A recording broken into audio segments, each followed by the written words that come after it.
Basketball Talk Pro. I'm Ron Ecker.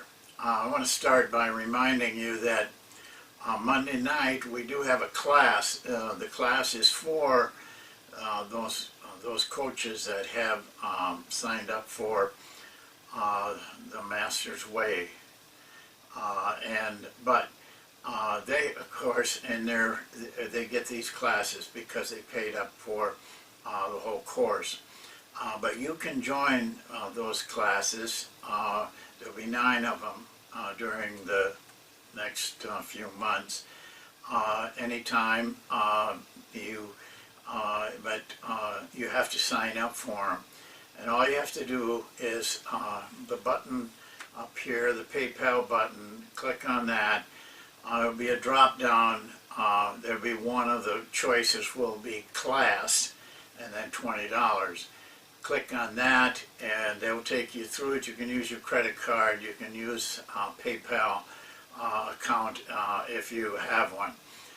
The class starts at 7:30 Monday night. That's the 30th, and it starts at 7:30 p.m. Eastern Standard Time. So adjust your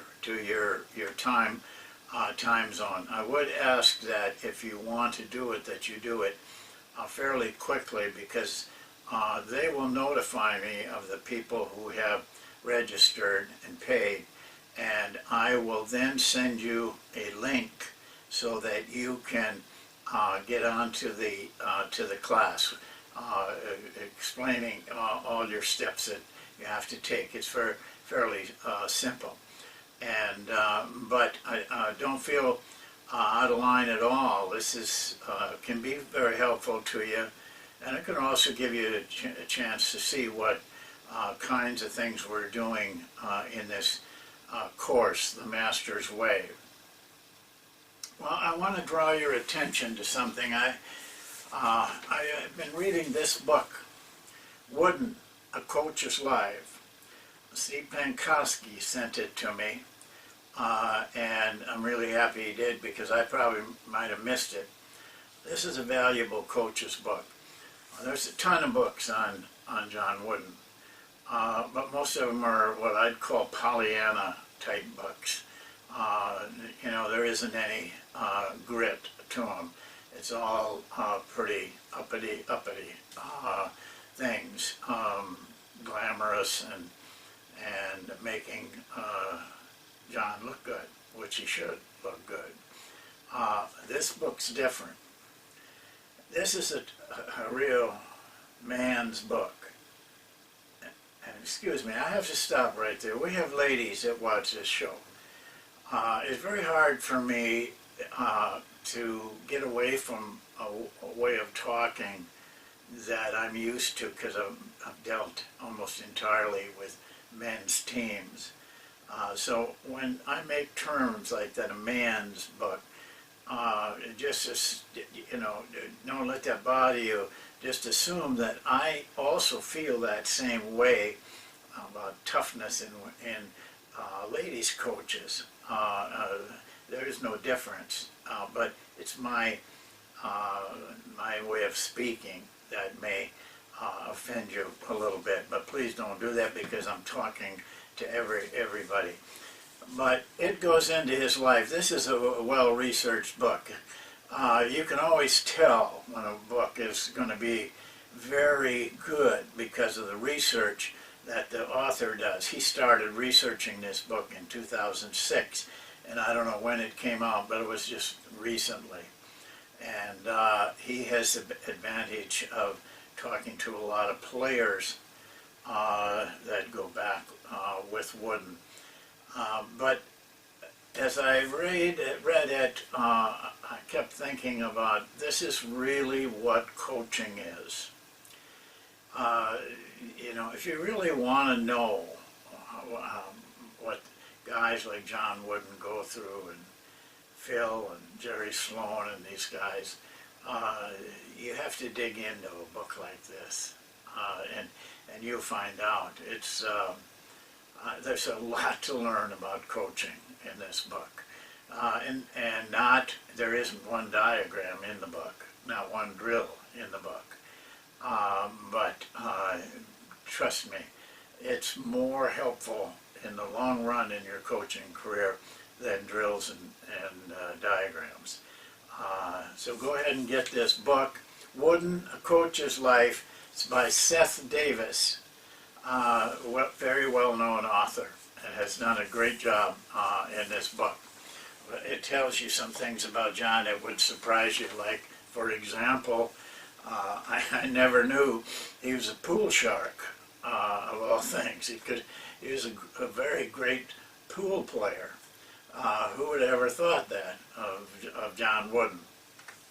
Well, today I wanted to talk a little bit about a passing drill. I want to qualify my feeling on this drill. I don't, this drill is not in the book. It's not in my book of drills either. It's one of those drills that I know about and will use occasionally, depending on what my needs might be for the team. You know, I'm very dictatorial about all my drills have to relate to what we're doing, and this one does. But it's not a drill I use every year.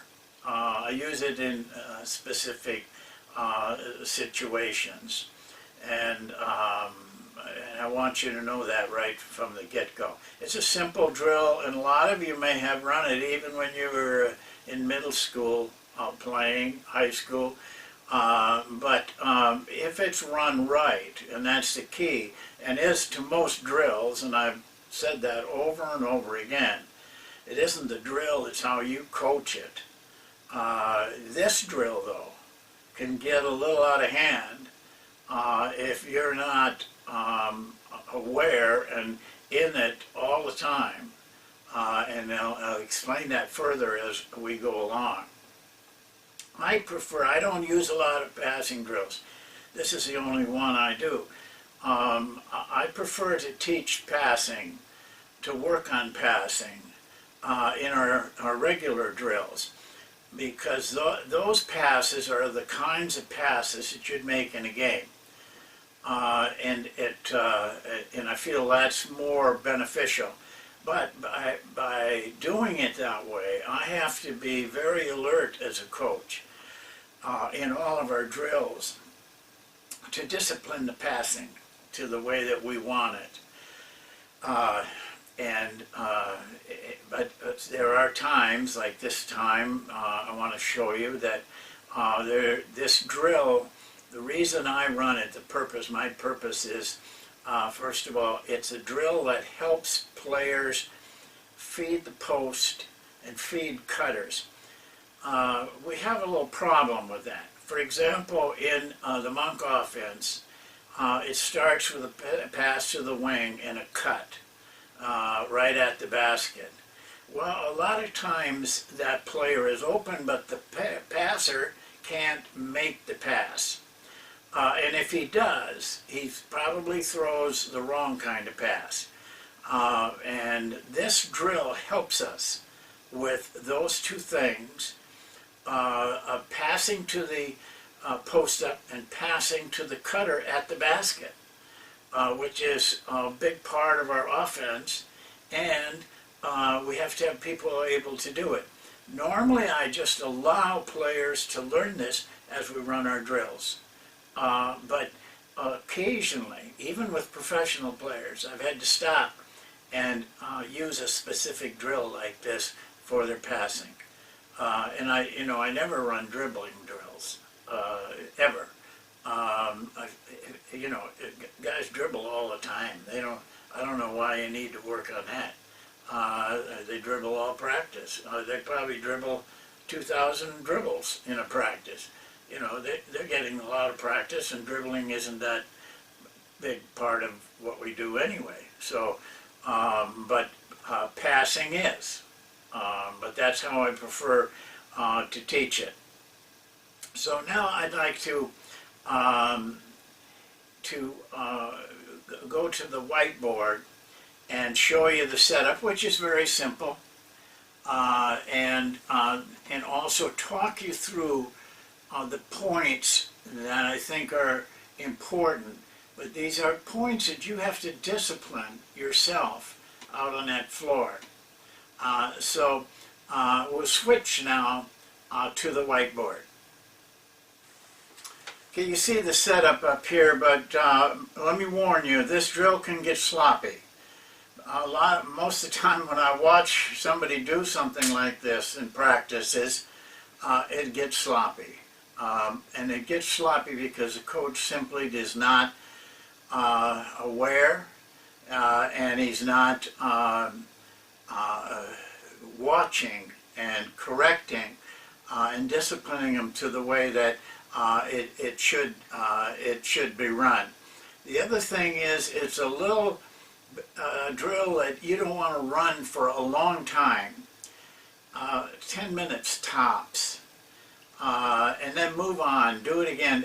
You want to be consistent with the drill until your players are where you want them to be on passing to cutters and to post players.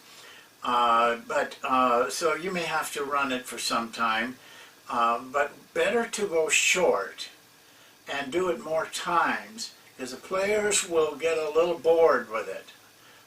Even really intense players tend to get that way after a period of time. So my warning to you is to make sure that you run it in short spurts.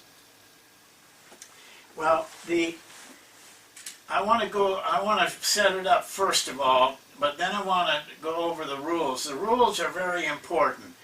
The setup is just like this. There's a guy with the ball, man with the ball, defense on him, then a receiver over here.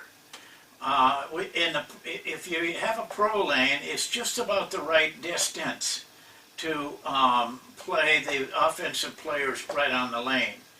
If you don't have, you have a college lane, you may want them to be a step out. You can kind of gauge it by the type of player, age level, and that skill level, and that sort of thing. Don't let them get real wide. Don't let them get real tight either. Now, the drill is very simple. The ball starts here with a man with the ball and a defensive man on him. And this defensive man must be allowed to get his defensive stance correctly, 1 arm length away. Do not let him start playing in here. 1 arm length away, and then using the hands and arms to either try to deflect or intercept or at least disturb the passer. So it works very well with your defensive players too. Now, if the player makes this pass across to this guy successfully, the defensive man then quickly comes over to this man, and this man with the ball must wait until he's set. This is a little tricky. You have to be very into it and watching and disciplining the players on this, or they will start to pass when he's about halfway, and that becomes keep away. And we're not in this for keep away. We're in this to work on specific type of passing. So then this guy, once his defensive set, he makes the pass over to this guy, the defensive man, and that continues until the defensive man gets a deflection or a steal. If he just deflects the ball, then they change. The defensive man replaces the passer who made the pass. The passer becomes the defensive player. And they continue to do that, rotating in every deflection. Usually it's a deflection, hardly ever an interception, until the drill ends. So now all of these players down here, this accounts for 9 players. If you had 12, you probably do, then they would be here. You could go up to 15 and just keep them spread out and keep the distance between the passer and the receiver the same. Now here's some rules. This is what makes the drill. First rule, the passer can throw no lob passes or bounce passes. Only pass that this passer can make is an air pass. He can't throw it up in the air to this guy. He has to throw a direct air pass to him. That's the only pass that's allowed. Because in a game, this is what I want those passers to be able to do, is throw a direct and air pass. Lob passes, bounce passes are slow. It's easy to deflect them. It's easy to cover those. So we just don't allow that. And that makes this passing more difficult, but more game-like. The defensive player, rule number 2, must be set before the offensive player can pass.